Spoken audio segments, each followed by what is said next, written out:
What is happening, everybody?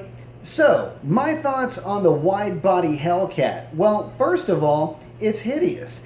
But that's not really what I want to talk about. It's not really bashing on the car.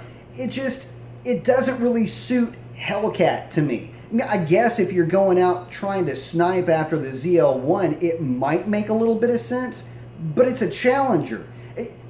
You're trying to play their game, or you're trying to say that you've got a Hellcat that handles.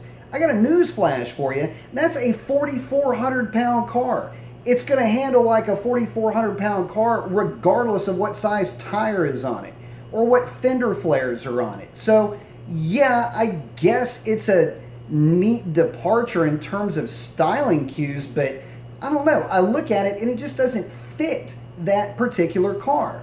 Where it would have been beautiful would have been for the TA. You mean to tell me that that body has been sent through engineering? And when I'm talking about that body, I'm talking about the body kit, basically the fenders, the fender flares, the wheels, all of that. You mean to tell me that all of that went through marketing and engineering and nobody thought about the TA?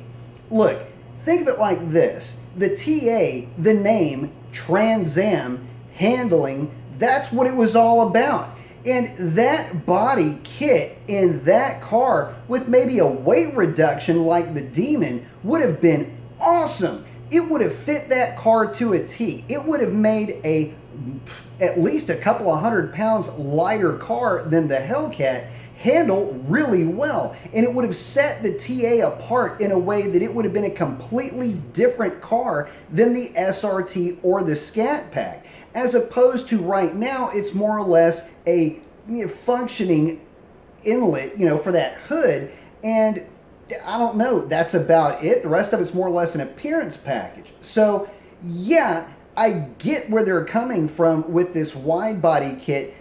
Give it maybe a little bit different flair, if you want to call it that, talking about the Hellcat. But the Hellcat is badass enough as it sits. And yeah, okay, if you want to say that it's going to handle better because it has larger tires on it, yeah, okay, that's fine.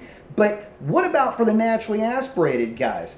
What really irks me is the fact that they being Mopar, Dodge, FCA, whatever, had a golden opportunity to set that TA out onto the marketplace and have that car be a true throwback retro Trans Am SCCA racer type of a car.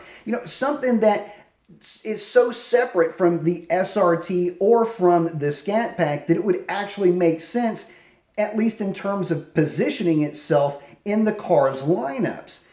That would have been the perfect throwback. You've got the shaker, you've got the Scat Pack, you've got now the TA, and it is a true TA style car, set up for handling with some weight reduction.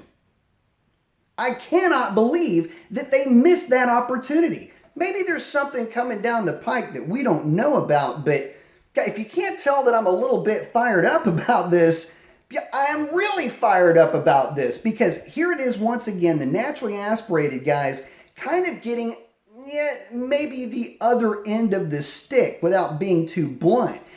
It's gone this way now for a little bit of time, and yeah, I understand the Daytona has been released for the Chargers, and yeah, there is no Demon for the Chargers, but those guys have got to be feeling a little bit left out too. But yeah, I don't want to talk about the Chargers for this chat. I want to talk about the Challenger, because the Challenger really is the essence of muscle car, at least in terms of Mopar performance. And it's got two doors. I mean, it's the only one that does. Let's be real here, okay?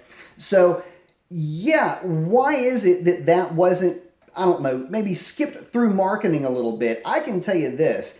If I was in FCA marketing and I saw this plan coming through any memos, you might as well put a cape on me. I'd have been flying around that place, pushing and trying to sell as hard as I could the TA with that body style and in that configuration. So yeah, there's my thoughts on that wide body Hellcat.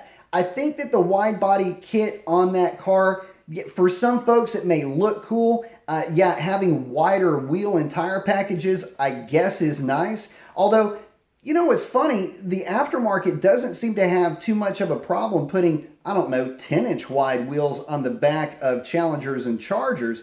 They don't even have, or at least seem to have, much of an issue with even a little bit wider than that, although it may require a little bit of a massage on the inner fender well for the rear of that car. But you know, that might have been a whole lot cheaper way to go than going through all the, you know, engineering and market analysis and all the whatever else it took to put that wide body kit onto that Hellcat. Nobody needed or was probably even looking for that. They wanted a little bit more room for wheels and tires on the back of that car that would actually hold the kind of power that they'll put out. Hell, the Scat Packs come with 245s, which is a joke. And it ain't funny ha-ha, it's more like funny faux pas. And the SRT variant comes with a 9.5-inch wheel, which is, I guess, a little bit better, but the only problem with that is that finding a tire with the correct width that'll actually, I don't know, stick a little bit better with an aspect ratio that isn't a little bit too fat looking back there, it's just annoying. Whereas you could go a little bit wider with the wheel, allow you to run at least a more prescribed width for that type of, or prescribed width of tire for that width of a wheel, maybe be able to get the thing up to 315/35s for the rear, like what a lot of guys are putting on the back of their cars now. I think that's really all anybody was really looking for in terms of being able to put more wheel and tire on the back of the car, so the thing will actually at least have a chance of handling the type of power that these cars put out. Whether you're making the 485 horse with the 392 or 700 plus with the Hellcats, yeah, it's a joke. And it's kind of funny how they went about doing it. Again, can't tell I'm worked up. I'm a little bit worked up. And this is one of those tough love kind of a situations. Look, I fly the Mopar banner loud and proud.